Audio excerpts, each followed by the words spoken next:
Hello, everyone. You can actually see that I'm actually holding my mic because I think the last recording, the sound quality was not very good. And I will test a new way holding my mic. Of course, I have to buy probably a stand, but this is coming in the future. I hope I just have to find the right stand. But I really hope that me holding the bike will be the audio will be much better this time. So please let me know again in the comments. Is it the audio better, and what do you think? And today, actually, we're going to talk about what's new in Flow, April 25. I actually catch this update just now. I don't know why. Probably the email was late because I was waiting for the email, to be honest.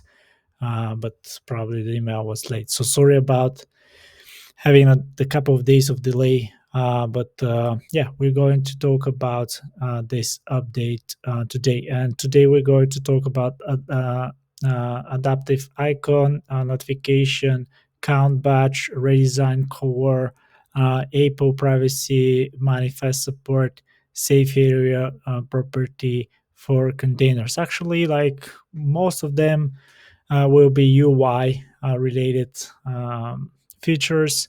um, and yeah, so before jumping into this video, I want to just say thank you very much for all the people who are actually paid members to my YouTube channel. That actually means a lot. Like more than 95% of my income from YouTube is actually coming from my paid subscribers. So if you want to support me and my channel, please consider being a paid member. And thank you very much for all the people who are actually a paid member. I'm also trying to reach 5,000 subscribers. That's my next goal. And when I reach it, actually, I will do every week live session on my Discord channel. So if you want to support that also, and if you haven't subscribed to my channel already, please do. That is also much appreciated. So without further ado, let's jump into this today video. Let's actually jump into the first new feature, which is adaptive icon support. And this is a new UI enhancement. And like you probably already know if you follow my channel, that I'm not the UI guy that you expect. Like, I think most of the people are UI guys, but I'm actually a backend developer. So I'm not the best guy like explaining.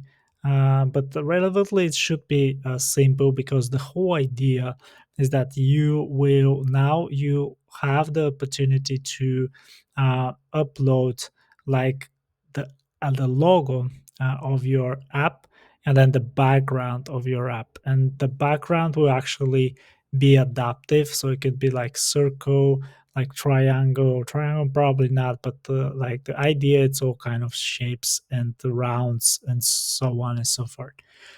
Another thing that I want to mention is that actually Flow are trying to do their best, which is much appreciated because we now have Leah actually posted that in the community. We now have actually the documents of each and every single new feature that was released, which is much appreciated. It makes a lot of sense, and I actually started to do those videos like more than 2 years ago. Before there were because there was actually a lack of explanation what the feature is doing, and to just show you guys what is the new feature. But if you want to, so those videos, I hope and I think that I will continue those. But Thoughtful is just doing like more and more great job. If you want to just jump into and like read it, of course now you can follow the doc. But I'll try my best to just recap what it is and how you can use it. So I can actually see it from the image here. And of course, I will try also to give you my best practices and my advices and my feedback. So, like I said, you have this Android adaptive icons. It is only for Android, as you can actually see here. It says Android. And then this is the foreground icon, and it says note here, foreground icon will be used as launcher icon for iOS and web deployment. And also we have the background. So when you have the background, that this is actually what is going to change. So how that looks like uh, in the app or in the project itself, when you go to settings and then click on app assets, this is where you find it. It's a launcher icon, and this is sorry, it's not a launcher icon, it's Android adaptive icon. And here it says that for Android starting from Android 8 and above, adaptive icons are used, which consist of two layers, a background and a foreground. Simply run Flutter pub run Flutter launcher icons main before running the app for it to appear. So this is for debugging purposes only. They're telling you how to view the icons if you want to. And then we have the foreground icon, the icon to use in the foreground for the adaptive icon. So in my particular case, we're talking about this, like let's say a logo or an icon, and I can upload it, and then you can see then you can change the color of the background. This is like over here. So it's a great feature, and I hope the UI guys actually appreciate that. The next feature that we have is notification count batch actions, and it says this is a new action enables your app to display notification count batches, providing user with a visual prompt to enhance with your app's updates or new content. It's a simple yet powerful way to enhance user experience and keep your audience informed and connected. So to be honest, this is actually, it says over here, I don't know if you can see it, maybe I can zoom it. It says update app batch count, and it says iOS only. So that's actually a very interesting thing, because this action can be run only, it will run only on iOS.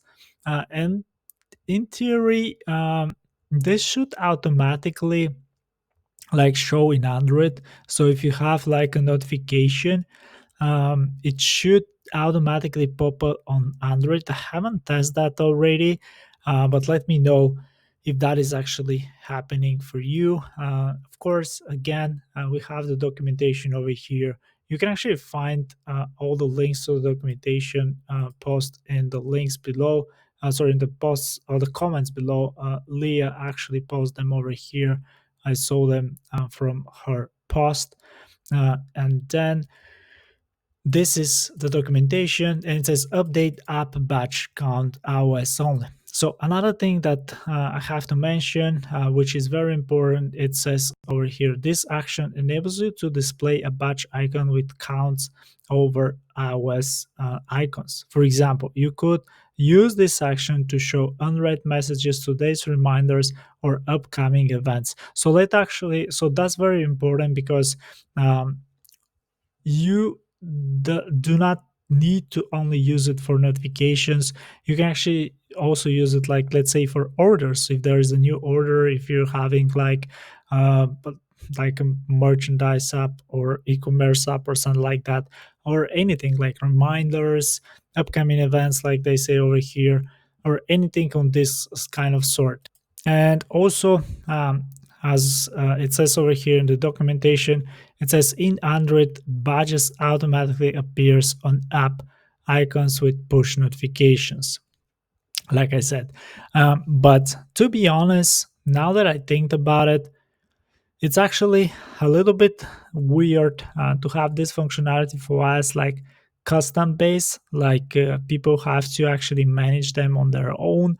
And for Android, you don't have this functionality. So what I mean by that is, for example, if you want to use it for, let's say, today reminders, and when you push a new reminder, it should not be, or it could not be like a push notification, right? It could be just a reminder. But you cannot do the same for Android. For Android, It only needs to be a push notification. But what if you don't want to send a push notification and just still actually change the number to, let's say, two reminders? I have two reminders. Fortunately, you cannot do that for Android. So let's hope that let's hope that the Flow team will actually think about some sort of solution, because I like that you have the power to not only use it for push notifications, but I don't like for iOS, but I don't like that for Android. You are kind of limited. Yes, for the Flow, it's managing that for you, so it will automatically like manage the number for you. But still, to be honest, I would like that if I have this functionality for iOS, I want to have the same thing, at least have it as an option, the same thing for Android. And how you using that? So if I switch back to my project and just go to one of my pages, it's a simple action. So let me actually. So this is like one of my pages. Let's say the first page, and if I open an action here and just write batch, it's a little bit hard with one hand. And we have this alerts and notification, and I have update. Let me open the action flow editor. It says update app batch count. And now this is a variable, so this can be like managed automatically. It says here batch count, the app will display on the home screen. This action is only enabled on iOS. And let's say I want to display 5 as a batch number, just write it 5 and it will display 5. But of course, like 99% of the time, this will be done automatically. So you have to like have some sort of management or business logic behind this number. So that's actually dealing with batch count. And let's move on to the next one. Okay, so the next one is, let me actually switch to the right screen. The next one is redesigned cover picker. And the whole cover picker is actually redesigned, and it's much better than the one that we had actually before. So if I switch over here and just scroll down to the cover, so let's say that I have this button and I have this field cover. It is this red cover. So now you can actually see that we can search for the covers. So we can search our theme covers. We can see our latest covers that we have used. We can, of course, supply the hex value over here for the cover. We can choose what type of the cover it is. We can see the RGB and A, which is the alpha channel as well. And also we can control it from the first slide, which is over here. And then we can control the alpha channel from this slide as well. So a lot of more functionalities. It looks like very professional, to be honest. And the only thing that I probably don't like or don't understand is that I don't see a way to actually clear this cover. So if I actually, so maybe it's because it's field cover, and by default, the field cover of the button, you cannot clear it, to be honest, or unset it, which probably it's probably this is the case. Why? So for example, if I have this border cover and now it's 1, but let's actually increase it to 10 so we can actually see it. Yeah, exactly. So let's say that this is my border cover, and I bump it to 10 so we can actually see it. Let's actually increase the size of the app so you can actually see it better. And you can actually see it on the right side of the border cover. Now we have this X. So if I click the X, you can actually see now the cover is unset. But what if I want to unset this cover? I don't think that this is possible. I don't think we can do that. Unfortunately, we cannot just unset this cover. We can set it to white or something like that, but we cannot just unset it. And usually, I will always recommend you when we're talking about covers. To always use a theme cover. There are a couple of benefits about that, but one of the main benefits is when you're using a theme cover and you want to change it later, it will change across the whole app and not only, and then you don't have to change it like over and over again.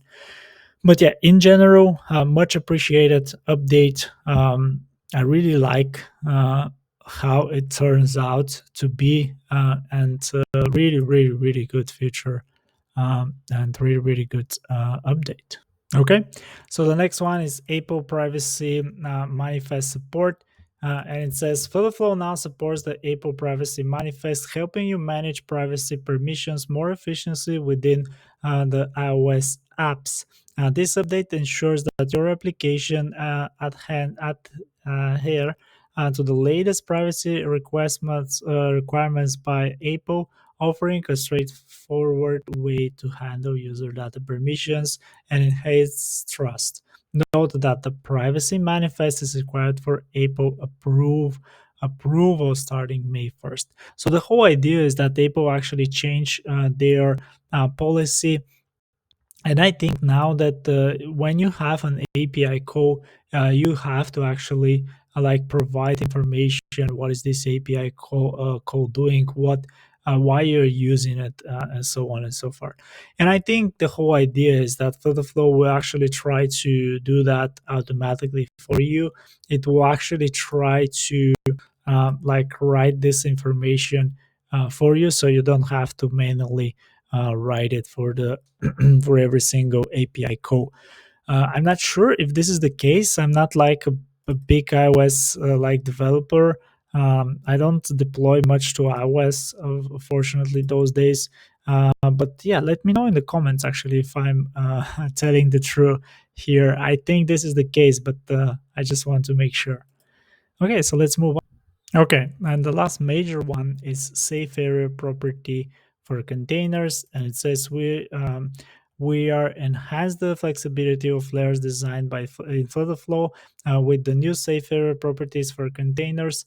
Now you can ensure critical content like navigation elements or critical text doesn't get obscured by device specific features like such as notes or around corners. This property is particularly useful when you want to combine full page backgrounds that extends into the edge with overlay content that requires visibility and accessibility assurance. So there is also the documentation for that over here. But the whole idea of the safe area is that it's I already have said that, but it's actually providing you, of course, your content to get over the edges of the phone, so it's not visible. So if I switch back to my app, you can actually see that the page itself has safe area, and that was actually a long being like I think that was the first version of Flow.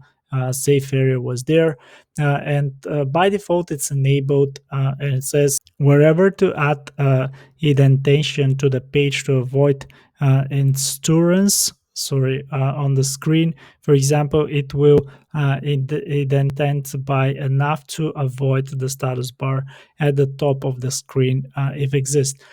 So this is the case actually. So if I remove it, you can actually see it's supposed to go on the top, but sometimes visually I saw that this is not working. You have to refresh, go to another page, something like that in order to see it.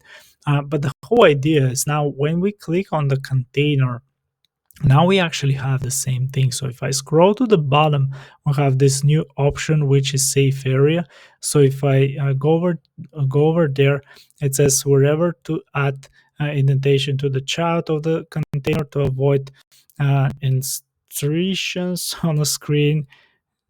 I'm not sure what. Sorry about. I cannot read that word. For example, it will indent by enough to avoid the status bar at the top of the screen if it exists. So it's actually the same thing. Actually, they wrote it for the page and and of course you have the option now to enable it or to disable it. And that is great actually if you have like one container at the top level, and you have like a background to the container or something like that, and you want to avoid having a text inside the container that would be hidden because of not enabling the safe area.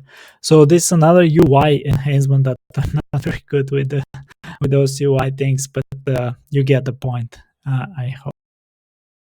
And then the last things that we want to talk about is other improvements, and says fixed app state variable bugs. I'm not sure what bugs there were in the app state variable, as the app state actually it's been like a long time in Flow. I think since the beginning of Flow we had the app state, so I'm not really sure what was the bug there. And I have also fixed data type from JSON bug. I'm also not sure what will be the bug because I use it and for me it was working great.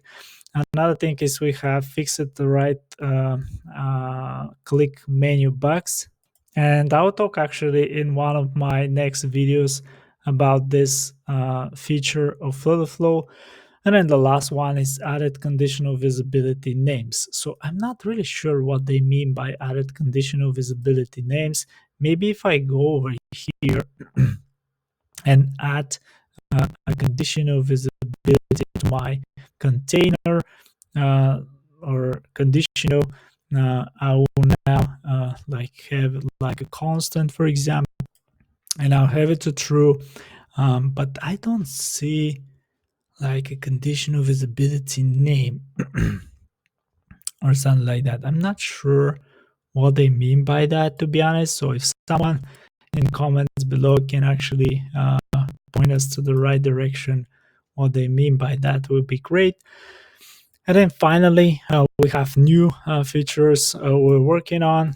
The rich text editor, which is actually coming up great. I already tested in the beta, and I can say that it's working pretty well. And then we have the animations by variable, and the last one is custom canvas background color. So that was it for today's video. Thank you very much for watching. And again, please consider subscribing to the channel and being a paid member. We actually have two people that I want to give a shout out because they were crazy enough to buy actually the elite package or be at the elite tier of my members. So those are the Termit Power Bear, and we have Mariano Montanes. I'm not sure. I think that's Spanish. I'm not sure if my Spanish is. I'm sure actually that my Spanish is not the best one. But yeah, thank you very much, guys. You actually bought the most expensive tier that I provide. And of course, thank you very much for all other people who are paid subscribers. Thank you very much for all the people who also are subscribed to my channel and joined my Discord channel. And of course, help me to reach the 5,000 subscribers. But yeah, thank you very much and have a nice day. Take care.